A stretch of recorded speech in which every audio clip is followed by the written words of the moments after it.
Hoo-ha. We're back with Robert Whiting's Japan, and now part 2 of a 3-part series of Spy Games, the Cold War and Japan. This was published June 14th, 2022, and you can find it at robertwhiting.substack.com. We start off with this. Cheap meat. Tokyo. The post-war history of Japan was rife with tales of intrigue and color, but none were quite as bizarre as that involving an Australian liquor salesman named Eric Drew, who specialized in fake ID cards and other activities that eventually landed him in a Tokyo jail and on the front page of the country's leading daily, the Asahi Shimbun.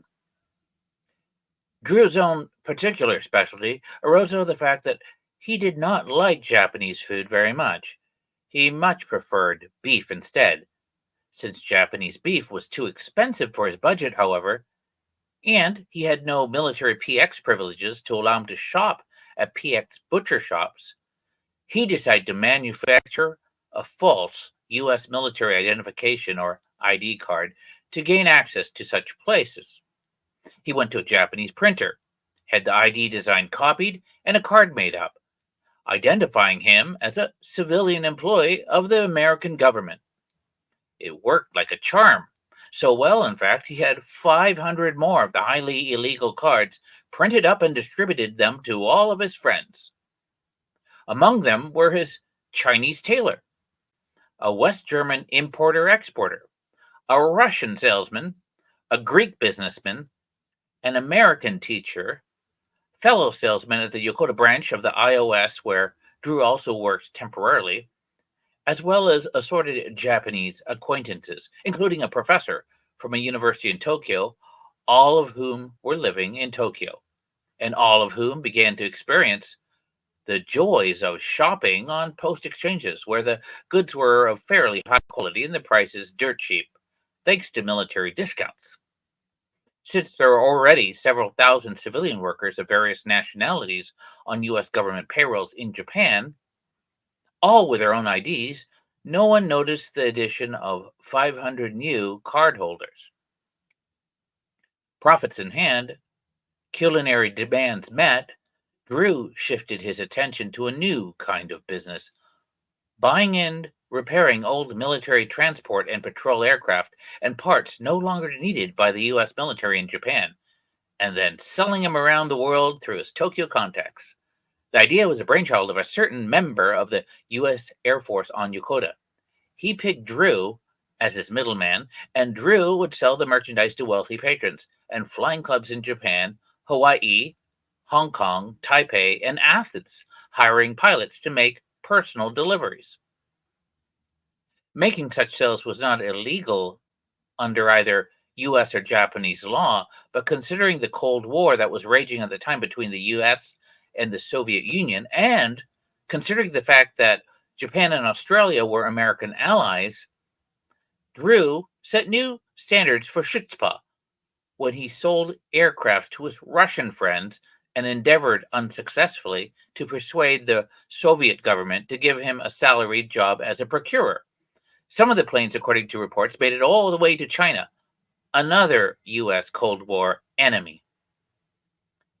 The audacious operation proceeded smoothly for some time. Indeed, Drew might have continued forever, but then one of Drew's colleagues, an impoverished German trader named Gottlieb, fell ill, and it all began to unravel. And in a most highly improbable, almost slapstick fashion. Gottlieb, struggling to make ends meet and subsiding primarily on gifts of PX food, beef from his friends, was suffering gallbladder problems. Gottlieb's neighbor, an American actor named Eric Money, who was appearing in a nightly drama on NHK, Japan's quasi-national network, introduced Gottlieb to Eugene Akintsov, the white Russian doctor running the international clinic in Roppongi. Akintsov was known as a man of integrity and honor, a physician who would never turn away a patient merely because he or she was unable to pay for his services, and an individual who would even dig into his own pocket with a loan for people down on their luck. Learning how financially strapped Gottlieb was and that he had a wife and family to take care of, Atkinsoff, as he was his wont, invited the man for lunch and slipped him a few 10,000 yen bills to tide him over temporarily until his situation improved. "Here," he said, "take this and buy some things for your kids." And that was when the plot began to thicken.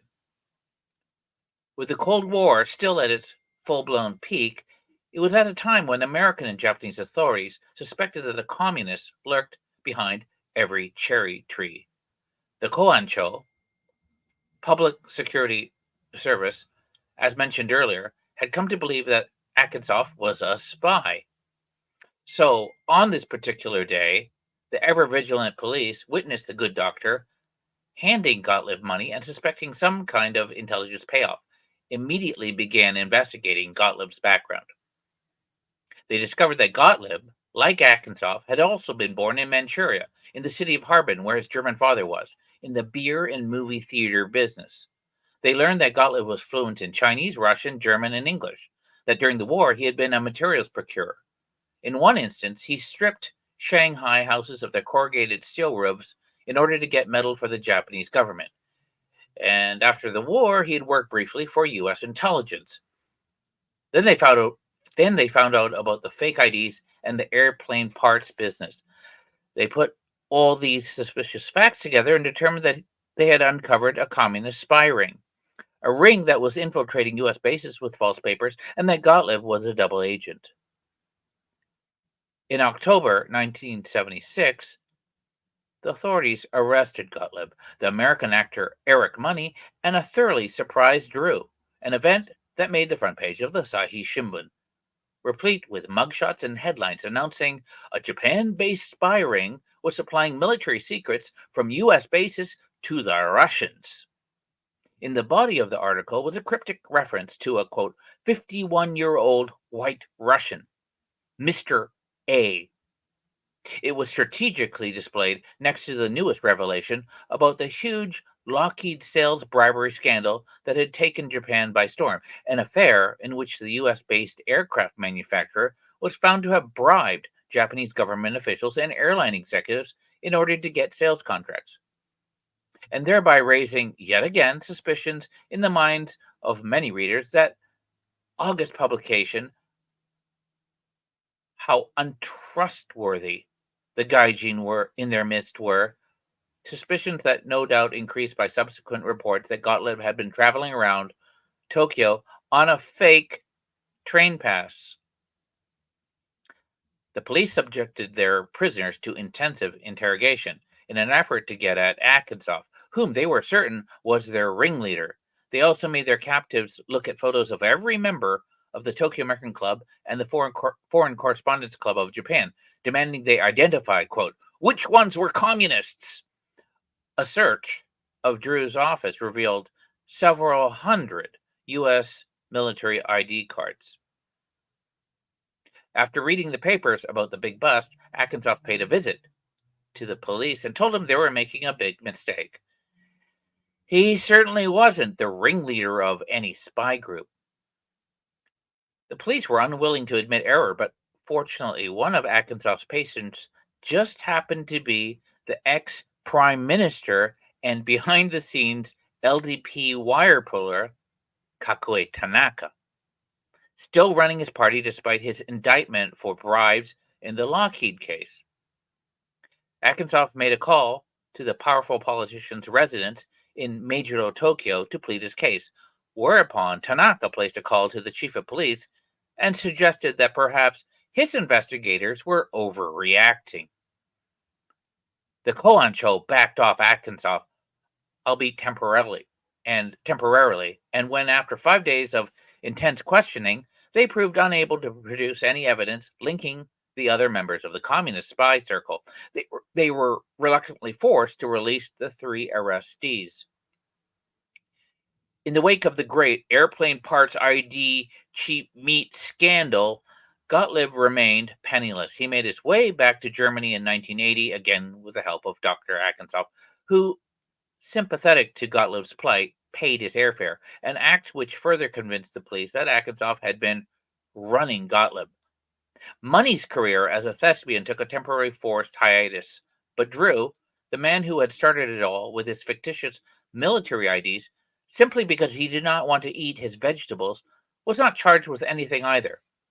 Despite the fake IDs, there was no Japanese security law Drew had violated, nor were there sufficient records to prove he had used ID to enter the base illegally or make illicit purchases. Moreover, as an Australian, the U.S. government had no jurisdiction over him, and so the Gaijin carnivore blithely continued on as before with his aircraft sales. He made a fortune and left Japan a wealthy man. The Drew affair prompted yet another of Japan's frequent bouts of moralizing about the evil influence of Gaijin on the public at large. NHK, ever conscious of its image and the adverse publicity the scandal might have on its broadcasting corporation's squeaky clean image, announced it would never hire the American actor again, albeit quietly hiring him back a year later. Yet, for all the talk of spies and the considerable newspaper and magazine print expended on the Drew Gang, as one writer called it, the affair all boiled down in the end to a case of false representation. One of 1.3 million crimes that were committed in Japan that year, and one that drew a disproportionate share of media attention, primarily because its participants were Furyo Gaijin, rebellious foreigners. In the end, all it really proved was how desperate the Koancho was to uncover a communist spy. With thanks to Eugene Atkinsoff and Eric Money. That was the end of part 2. I'll come back to you shortly with part 3.